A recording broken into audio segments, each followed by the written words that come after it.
দ্বিতীয় বিশ্বযুদ্ধের পর যুক্তরাষ্ট্র ইউরোপে প্রবেশ করে শুধু বিজয়ী শক্তি হিসেবে নয়, বরং ন্যাটো সহ পুরো নিরাপত্তা কাঠামোর কেন্দ্রে অবস্থান নেয়। পশ্চিম ইউরোপ হয়ে ওঠে আমেরিকার সামরিক ও কৌশলগত ঘাঁটি। দীর্ঘদিন এই ব্যবস্থায় ইউরোপ নিরাপত্তা পেয়েছে, আর যুক্তরাষ্ট্র পেয়েছে ভূ রাজনৈতিক প্রভাব বিস্তারের সুবিধা। তবে সেই পুরানো সমীকরণ এখন চাপা উত্তেজনায় রূপ নিচ্ছে। রুশ সংবাদ মাধ্যম আরটির বিশ্লেষণ বলছে, সাম্প্রতিক সময়ে পশ্চিম ইউরোপ আর আগের মতো ওয়াশিংটনের নীতি অনুসরণ করছে না। ব্রিটেনের নৌ অবরোধে না যাওয়ার সিদ্ধান্তকে এই পরিবর্তনের বড় উদাহরণ হিসেবে দেখা হচ্ছে। বিশেষ করে ইরান ও হরমুজ প্রণালীর মতো স্পর্শকাতর ইস্যুতে ইউরোপ এখন বেশি সতর্ক অবস্থান নিচ্ছে, যা ট্রান্স আটলান্টিক ঐক্য নিয়ে নতুন প্রশ্ন তুলছে।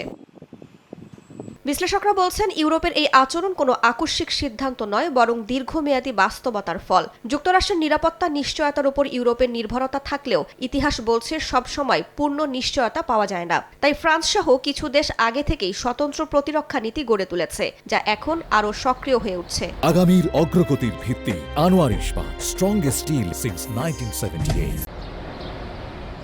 এদিকে একই সময়ে যুক্তরাষ্ট্র নিজেই বহু কৌশলগত চাপের মুখে রয়েছে।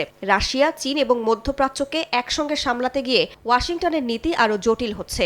এই অনিশ্চয়তার সুযোগ নিচ্ছে ইউরোপীয় দেশগুলো। যদিও অর্থনীতি ও প্রযুক্তিতে যুক্তরাষ্ট্রের উপর নির্ভরতা এখনও ইউরোপের বড় সীমাবদ্ধতা বলেই মনে করা হচ্ছে।